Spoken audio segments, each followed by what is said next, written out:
അസ്സലാമു അലൈക്കും വറഹ്മത്തുള്ളാഹി വബറകാതുഹു. ഇന്ന് നമ്മളൊരു കാര്യം ചർച്ച ചെയ്യാൻ പോവുകയാണ്. അത് നിസ്സാരമെന്ന് തോന്നുമെങ്കിലും വളരെ പ്രധാനപ്പെട്ട വിഷയമാണ്. പലരും ഇന്ന് ഇഷ്ടപ്പെടുന്നതാണ് പാട്ടുകളും മ്യൂസിക്കുകളുമെല്ലാം. ഇതിൻ്റെ പിന്നിൽ ഒരു ഇരുണ്ട രഹസ്യം ഒളിഞ്ഞിരിപ്പുണ്ടോ? നമ്മുടെ വീട്ടിൽ അല്ലെങ്കിൽ ഫോണിൽ, കാറിലൊക്കെ പാട്ട് കേൾക്കാത്ത ഒരു ദിവസം പോലും ചിലപ്പോൾ പലർക്കും ഉണ്ടാകില്ല. പക്ഷേ ഈ മ്യൂസിക് ശൈത്താൻ്റെ ഒരു കെണിയാണെന്ന് ചിലർ പറയുന്നു. എന്താണ് സത്യം? നമുക്കൊന്ന് അന്വേഷിച്ചു നോക്കാം.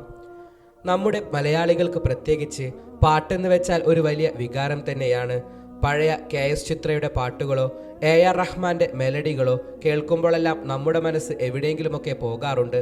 പക്ഷേ ചിലർ പറയുന്നത് ഈ പാട്ടുകൾ ശൈത്താൻ്റെ ഒരു ആയുധമാണ് എന്നാണ്. അതിൻ്റെ ശബ്ദവും വരികളും നമ്മെ ഒരു പ്രത്യേക അവസ്ഥയിലേക്ക് കൊണ്ടുപോകും. ഉദാഹരണത്തിന്, നമുക്ക് ദേഷ്യം വന്ന ഒരു സമയത്ത് ഒരു ഹെവി ബീറ്റ് പാട്ട് കേട്ടാൽ എന്തു തോന്നും? മനസ്സ് കൂടുതൽ അസ്വസ്ഥമാകില്ലേ? അപ്പോൾ നമ്മുടെ ശരീരവും മനസ്സും ദുർബലമാകുമ്പോൾ ജിന്നുകൾക്ക് നമ്മെ സ്വാധീനിക്കാൻ എളുപ്പമാണെന്ന് പറയുന്നുണ്ട്. നമ്മൾ മലയാളികൾ ഹോളിവുഡ് പാട്ടുകളും കൺസേർട്ടുകളും ആസ്വദിക്കാറുണ്ട്. മൈക്കൽ ജാക്സന്റെ കൺസേർട്ടിൽ ആളുകൾ ബോധം കെട്ട് വീഴുന്നത് നമ്മൾ വീഡിയോയിൽ കണ്ടിട്ടുണ്ട്. എന്തുകൊണ്ടാണ് അങ്ങനെ?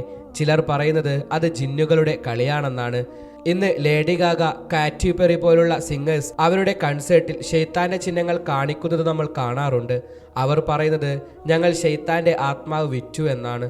നമ്മുടെ നാട്ടിൽ ഇങ്ങനെ ആരെങ്കിലും പറഞ്ഞാൽ എന്തു പറയും? ഇവന് ഭ്രാന്താണോ എന്ന് തോന്നില്ലേ? പക്ഷേ ഇവിടെ ഇതൊരു ട്രെൻഡാണ്. അവൻ്റെ പേരാണ് ലിൽ നാസ് എക്സ്. ഇവൻ തൻ്റെ പാട്ടിൽ നരകത്തിൽ പോയി ശൈത്താനുമായി ഡാൻസ് ചെയ്യുന്നത് കാണിക്കുന്നു. അതിനപ്പുറം മനുഷ്യരക്തം കലർത്തി ഷൂസ് ഉണ്ടാക്കി അതിൽ 666 എന്ന നമ്പർ എഴുതി വിറ്റു. അതും മണിക്കൂറുകൾക്കുള്ളിൽ സോൾഡ് ഔട്ടായി.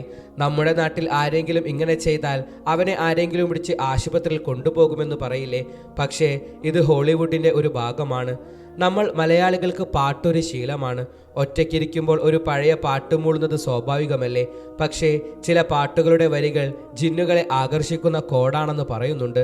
ഉദാഹരണത്തിന്, നിന്റെ വീട്ടിൽ ഒറ്റയ്ക്കിരിക്കുമ്പോൾ ഒരു പാട്ട് മൂളി പെട്ടെന്നൊരു വിചിത്ര ഫീലിംഗ് തോന്നിയിട്ടുണ്ടോ? അത് യാദൃശികമല്ലെന്ന് ചിലർ വിശ്വസിക്കുന്നു. പണ്ട് റെക്കോർഡ് ചെയ്ത പാട്ടുകൾ തിരിച്ചു കേൾക്കുമ്പോൾ ശൈത്താന്റെ ആരാധിക്കാനുള്ള വാക്കുകൾ കേട്ടതായി ആളുകൾ പറഞ്ഞിട്ടുണ്ട്.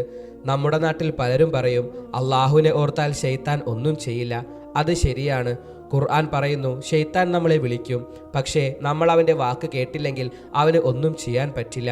നമ്മുടെ വീട്ടിൽ ഖുർആൻ ഓതലും ദ്വായും ഉണ്ടെങ്കിൽ ഈ ജിന്നുകൾക്ക് നമ്മെ തൊടാൻ പോലും കഴിയില്ല.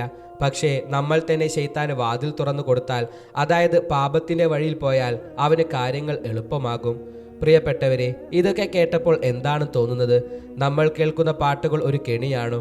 അതോ ഇതൊക്കെ വെറും കെട്ടുകഥയാണോ? നിങ്ങളുടെ വീട്ടിൽ പാട്ട് കേൾക്കുമ്പോൾ ഇനി ഇതെല്ലാം ശ്രദ്ധിക്കേണ്ടതില്ലേ? അള്ളാഹു നാമേവരെയും നേർവഴിയിൽ നയിക്കട്ടെ. ആമീൻ. ഇൻഷാ അല്ലാഹ് മറ്റൊരു വീഡിയോയുമായി നമുക്ക് പിന്നീട് കാണാം. അസ്സലാമു അലൈക്കും വറഹ്മത്തുള്ളാഹി തആല വബറകാതുഹു.